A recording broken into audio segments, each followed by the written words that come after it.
everyone, today I'm going to show you how to make this super cute little quite simple one. This is a double-tailed simple loop bow, and we're going to make it using a template or as a ruler as a guide, just so we can sort of make sure that our loops stay even. And like I said, it's not the most difficult bow. So this is what you get. This is a 1-inch ribbon version, and these measure, like I said, because it's whatever size you start your points at. So these are 3 inches, 4 inches if you include the tails, and they're 1-inch ribbon. And I also did them double layered, so you've got a pattern ribbon on one side and then the colour on the other. This is what the backs look like. And again, 3 inches wide. And then I did these on they're 1-inch ribbon, this is 1.5-inch ribbon, and I did them on 5 and 5.5 templates. And again, they're the size that you start on your templates, or the size that you start on your ruler to start the width of the bow. And like I said, you can completely play around with these. You could make them 4 inches, you could make them 2 inches. You just have to start. I'll show you in a second with the bits and pieces, but they're such cute little simple bows. Like I said, I also use these big ones for base bows when I'm making boutiques. So let's just move everything out of the way. And I've got this super pretty white silver edge ribbon, and we've got 1-inch ribbon, and this is 42 centimetres. If you ever get confused by my measurements or I muddle them, they're always in the description box below, along with a list of all the tools. So what I've done there is I've folded it in half, and we've heat creased the centre of the ribbon in the blue clear bit of the flame. So we've got this. Now I have these templates from my friend Siobhan. So like I said, I've got these templates from my friend Siobhan, so I use these as a guide, but you could also take your ruler and do the exact same method, and I will show you on both, just so you can see. So I take my template, and like I said, she has a set of 3, large, medium and small, and the links are in the description. And I've got the UK one, which is Siobhan, and I've also got a link to the US versions, which are the plastic ones. So like I said, they're both in the description below as well.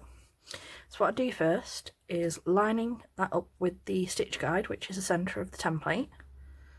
Hold that on the template with your finger, and then from this side, what we do is we use the edge as a guide, and you only want to go a tiny bit in. So like I said, you use that as a point to go down, and you want a very, very gentle turn. Then take one of your clips, and these are hair curling clips, 2-pronged hair curling clips. Again, there's a link in the description below. I always use these as my extra set of hands when I'm doing my turns and things like this, to hold things in place and stop my loop slipping. And we do exactly the same thing on this side. Make sure your crease is still in the centre, and you want to turn this one. So again, we're using this corner as the edge. It's only the teeniest bit of a turn from the corner. Take another one of your clips, clip that over, and what you'll notice, and this is the key thing when you're making these, is your triangle point is coming straight across the centre of your stitch guide, and this was where it's keeping your loops nice and even. So that's what you do. Like I said, and you can do the exact same thing on any ruler. So if you haven't got a template, and like I said, you can make them in card as well, you can do exactly the same thing on your ruler. The only difference is you would start, obviously if you were doing a 3-inch bow, you'd start at the 1.5-inch point and do your marks like that. And like I said, I tend to lay it just on the top of the ruler like this. So once you've got to this point, you can now take it in your hand, and I lift it up, and what you do is I always start from this side, so you've got the ribbon pointing in 2 directions, and from this corner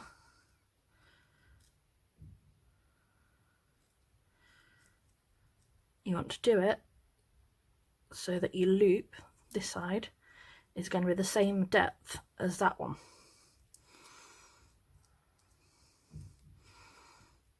Okay, once you're happy that you've got that same depth, take a second clip and put that there. And then this one, and this is the key part of making this bow, is this bit goes underneath. We still turn it over because we want to get the points in the same place, so just move that down a second. So again, before you point it in the right direction, we want to get our turn down the same depth, so that when we're doing this crossover, the two triangle points are dead center. So here and here. And again, don't be afraid to take one of those clips again and put that there. And like I said, this is going up behind and this will come across, and I'll show you the back in a second. So we're just going to move this clip out the way a second. And what I like to do to make sure mine are nicely even and balanced is I line that beginning edge that we turned. I clip that against that point, and again this point here,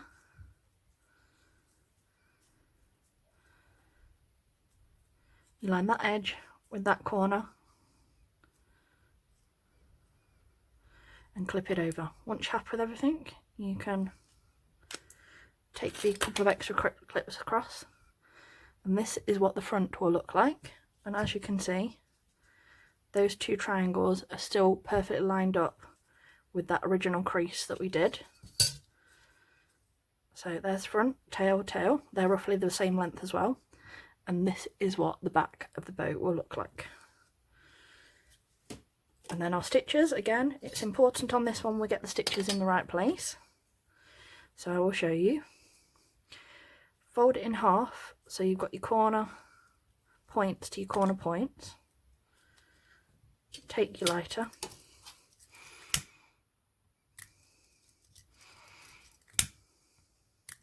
and crease your middle so you've got a nice guide for your stitches. I've got my extra strong Gutermann thread, and again there's links in the description below, and always from above. 1, 2, 3, 4, 5, 6, which is going to give us 3 creases.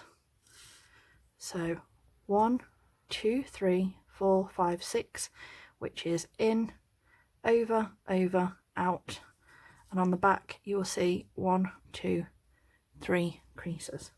And what I will do is, as it's white fabric, white stitches,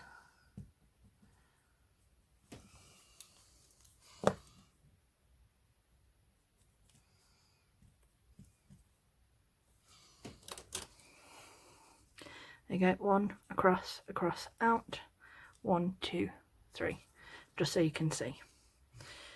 Okay, then you can pull it across, get your cinch in, as you can see, 3 nice even creases, wrap it round,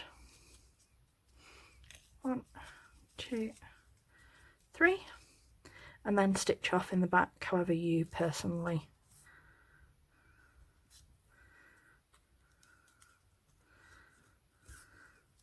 prefer. Once you're happy with everything, that's when I take my clips off. And if you've done it right, what you'll notice is you get like a little pocket on all 4 of your loops, so you can sort of see, say you're using a double-sided fabric like this one, where I've got my white polka dots this side and the navy blue, well, royal blue on this side. You'll see you've got the pockets on each one where you can see the polka dots, and again, if this was another colour on the inside, you'd see the polka dots, say, in those little loops. Okay, I'll just give it a little tug, just make sure it's all nicely balanced. There we go, tails are in the direction that we want. And then I just measure these and see how long they are. So from that corner, that one's just about 3.5. And this one's 3.5. So if you want longer tails, you can keep them longer. If not, cut them down to the size you want. I'm going to take these down to about 2 centimeters. You can use your ruler if you want. If you're good at judging with your eyes, it's entirely up to you. And then I like to do a nice little curve.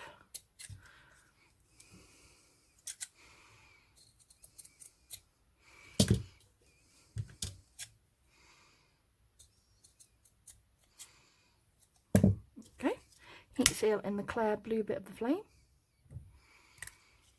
That's that side. And that side. And then we can cut this extra thread off. And then I've got this super pretty matching silver edge 9mm. And I'm going to attach this to a clip instead of a bubble because I haven't got any white matching bubbles at the moment. And I hate, that's why we use the blue bit of the flame, by the way.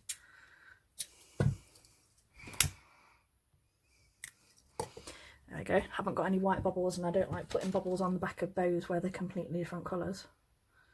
And I know for a fact that I haven't got any cream or white ones, so this is a 35mm clip as well because it's a smaller bubble. So okay, so just going to attach across there. Heat seal the edge as you just saw. Don't set fire to yours though. Open your clip up, right on the centre, and wrap that round really tightly, at least twice. So once, open your clip back up, really tight. Make sure you're back on the original wrap when you do this. And again, cut that little bit of extra off. Heat seal that edge again in the blue. And then add your glue to glue that. And as you can see, a super cute, simple, double-tailed, simple loop bow. Like I said, all the information's in the description below, including the Facebook group, and hopefully you really enjoyed this, and I'll speak to you all soon. Thanks, bye!